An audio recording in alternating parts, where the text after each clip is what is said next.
നമ്മുടെ ഭരണപക്ഷത്തെ പിടിച്ചു നിർത്താൻ വേണ്ടി അംബാനി അദാനി എന്നുള്ളതിനേക്കാൾ മറ്റൊരു പേരും കൂടിയുണ്ട്, ടാറ്റ.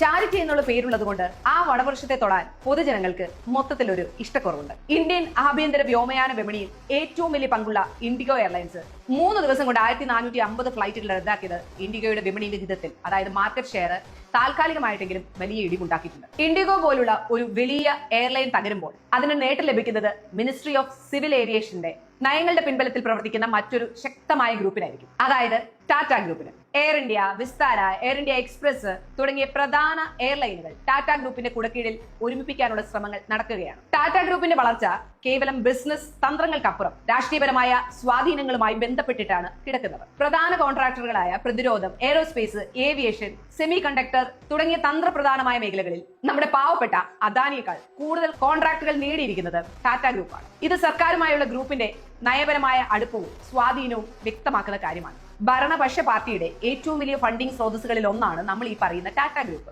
അതായത് ടാറ്റ ഗ്രൂപ്പിന്റെ തന്നെ പ്രോഗ്രഷണൽ ട്രസ്റ്റ് പോലെയുള്ള ട്രസ്റ്റുകൾ വഴിയാണ് ഈ ഫണ്ടിങ് നടക്കുന്നത്. FDTL റൂളുകൾ അനുസരിച്ച് കൂടുതൽ പൈലറ്റുമാരെയും ക്രൂവിനെയും ഒക്കെ നിയമിക്കുന്നതിന് പകരം റൂളുകൾ പിൻവലിക്കാൻ സർക്കാരിൽ സമ്മർദ്ദം ചെലുത്തി DGCA റൂളിൽ മാറ്റങ്ങൾ വരുത്താൻ ഇൻഡിഗോ ശ്രമിച്ചു എന്നത് ഒരു കുത്തക കമ്പനിയുടെ സ്വാധീനം വ്യക്തമാക്കുന്ന കാര്യമാണ്. ലക്ഷക്കണക്കിന് യാത്രക്കാരെ ബാധിച്ച ഈ സംഭവം ഇൻഡിഗോയുടെ ബ്രാൻഡ് ഇമേജിനും യാത്രക്കാർക്കിടയിലുള്ള വിശ്വാസ്യതയ്ക്കും വലിയ കോട്ടം തന്നെ വരുത്തിയിട്ടുണ്ട്. ഇൻഡിഗോയുടെ വിപണി വിഹിതത്തിൽ ഉണ്ടാകുന്ന ഓരോ ചെറിയ ഇടിവും ടാറ്റ ഗ്രൂപ്പിന്റെ നിയന്ത്രണത്തിലുള്ള എയർലൈനുകൾക്ക് വലിയ വളർച്ചയിലേക്ക് വഴിയൊരുക്കുന്നതാണ്.